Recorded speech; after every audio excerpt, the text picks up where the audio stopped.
So today is 5th of December and this is the last day of sunshine in this area so far up north over the polar circle. So the sun rises today at 11:22 in 20 minutes and it sets at 11:48, and after that this region won't see sunlight again until January. So how will this look like? Will it be bright outside although there's no sun, or will it be complete darkness? Well, please come along on this adventure in Abisko, where I will go on skis towards the gate of Laponia, experiencing polar night for the first time and hopefully see some northern lights. So now it's 5 minutes until the last sunset. Then the sun sets for a month behind.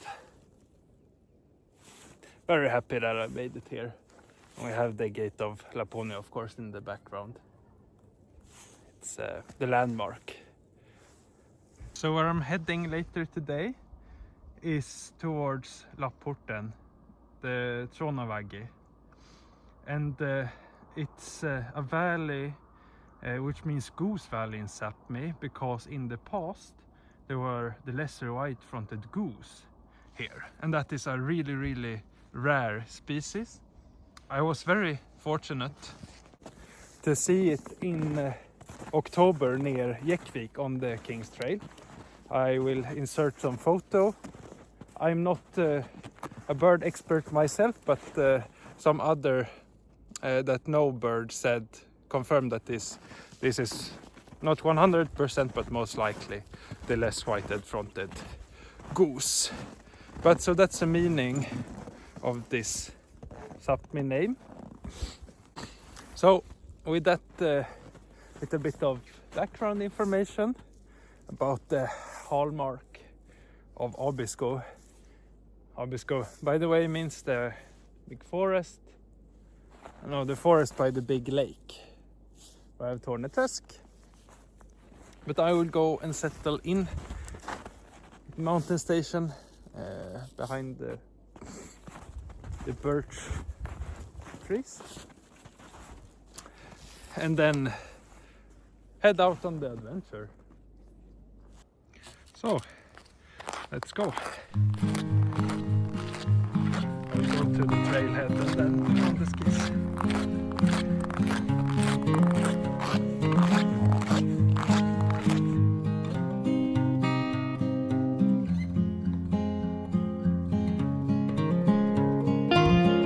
Paddus, 7 kilometers.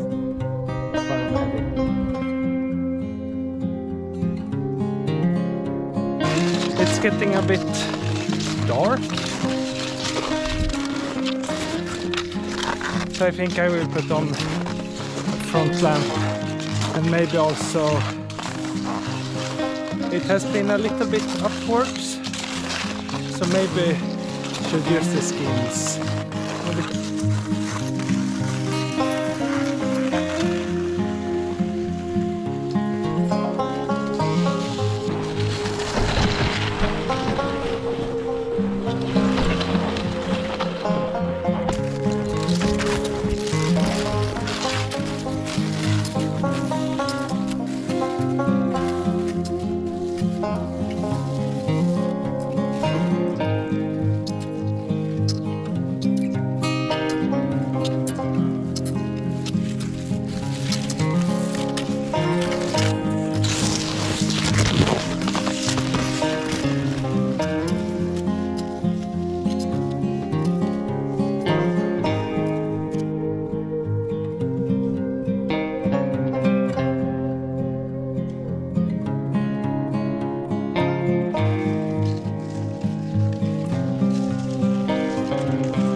I got a conundrum. yeah, it won't hit. But luckily I've been doing what's that called? When you ski down, go up and ski down, top sporing, and then this can happen. So what you do is that you put this in your jacket for a while, and then you try again. So do that. It's not super steep up, but yeah. Okay, so this is actually it. This is the place. Solely for the Sápmi up there. So one last push, then a much needed rest. So made it. Paddustieva. 600 meters over the ocean. Whew.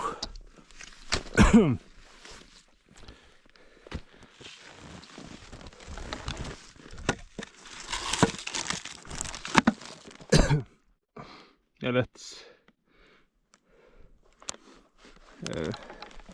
make this official.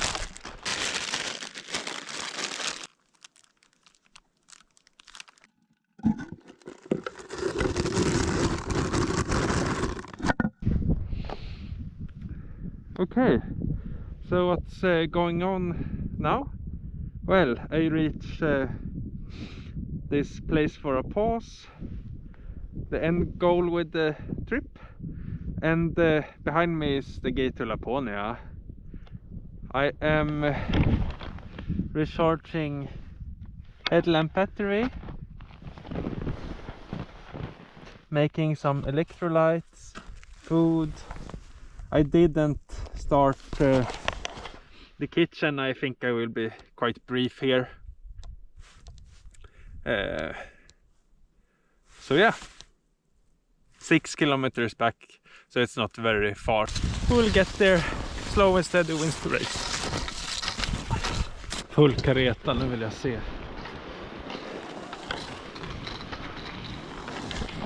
I have the skins on to slow down the speed.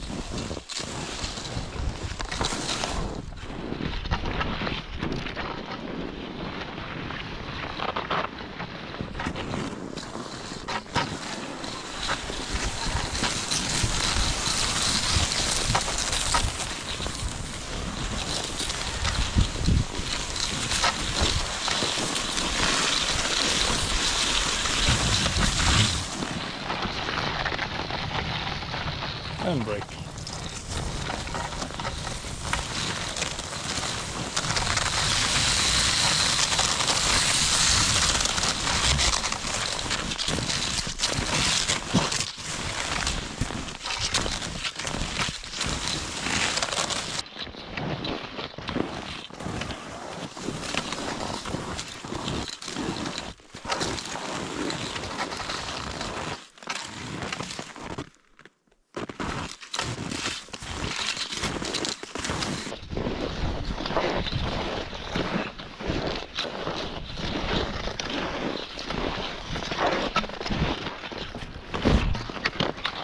What are you doing?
Welcome, day 2 of experiencing polar night.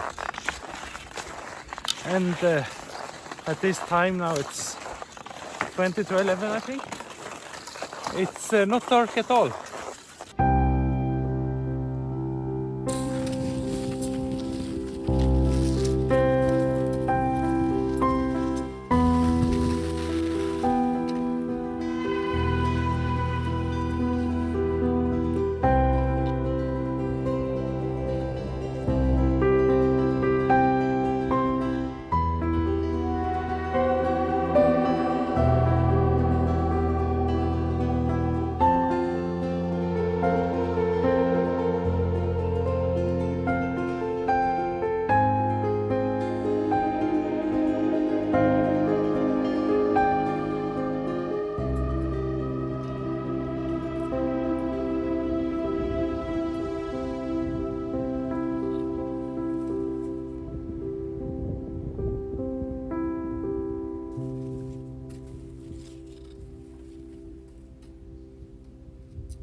So you have to be out early. What? You have to be out early. Yeah. So no time to sleep if you're up watching the, the Northern Lights until... We were so proud of this place. 2:30. Yeah. Oh.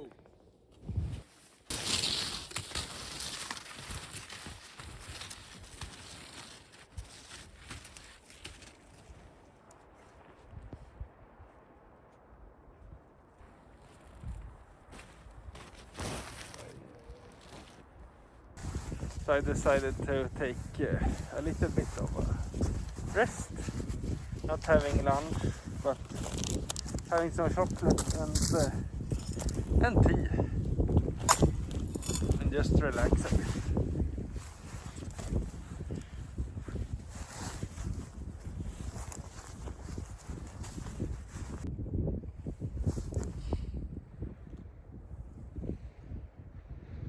It's a bit like I'm sitting watching a painting.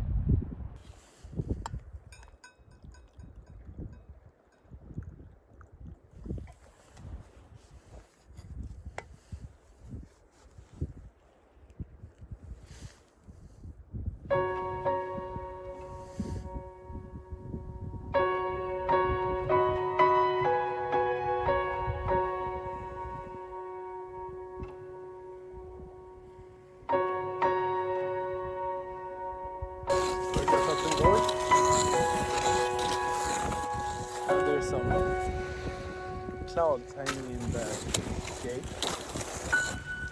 and also up on the mountain. But it makes it more dramatic.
So, Gate of Laponia, Giron, and you follow Kungsleden out of Abisko. Njula, Torneträsk, and my train leaves in a few hours, so I want to reflect a little bit now in the outro. Have wonderful. I had a wonderful time experiencing the polar night, and no sun doesn't equal no light. You have the beautiful colors. This time of the day you have the snow lighting up, and you have the aurora borealis in the evening. Midnight sun you can experience from up there. Well, it should be contrasted with the polar nights, the dark winters. And with this, well, on the bright side, I'm extremely grateful. There are things we take for granted. I have the opportunity to take 2 days off, go up here, experience this magnificent nature. It wasn't until 1938 where we had in Sweden a legal right to have 2 weeks of vacation. Before that, it was only for the rich to have holidays, and it was only them that could leave the cities, go up here. On the dark side, well, this region, the symptoms of the global warming are quite acute. You can see for each year the tree line climbs a little bit, but in a not unforeseeable future the mountains, many of them, will be forests. Also, the glaciers are melting super rapidly. You have several collapses this year in the Swedish mountain range. So, to end on a more positive but also realistic note, I think that it's important to not take things for granted, and that makes you also appreciate the moments more. If you think of how fortunate you are, and especially how fortunate I am, and I'm very happy that I got to take you along on this adventure. So thank you very much for watching, and hope that you get inspiration. Abisko is good in all seasons, basically. So until next time, ciao! And let this king of the forest go the other direction. Maybe the structures.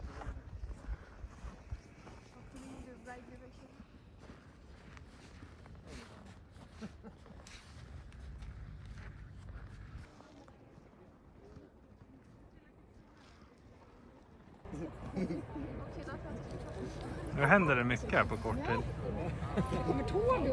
Making your presence known.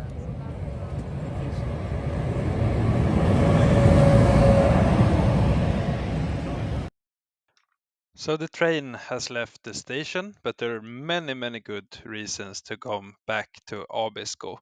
And I want to show you how it looks like in the summer months. And don't take my word for visiting Abisko. Ernst Didring recalling in 1921, and I will say this in Swedish. Hos oss brukar utlänningarnas ord ha särskilt stort värde. Jag träffade en gång för flera år sedan 2 italienska turister vid Abisko. Båda hade berest så gott som hela världen. Båda försäkrade att de aldrig sett något så skönt som trakten kring Abisko. Han förklarade i medeltal en gång om dagen i full extas att allt vad han skådat på det här jordklotet var bara bors mot det opalskimrande Torneträsk, Tjonjonvagge och alla de andra härligheterna. Och därefter så reflekterar han själv att, jag citerar, det finns många vådliga åkommor i den här världen. Fjällsjuka är en bland de farligaste. Och jag menar nu inte den som ger sig till känna genom hjärtklappning och svindel när man kommer högt upp i den eviga snön, utan den fjällsjuka som yttrar sig i längtan tillbaka till Ibsens stora vidder. I synnerhet i denna raketbilens tid, då man tycks inrikta sig på att snabbt bli rik, snabbt lycklig och snabbt köra ihjäl sig, är det härligt för oss svenskar att ha Norrland, där det finns fridlysta områden. Vad vore Sverige utan Norrland?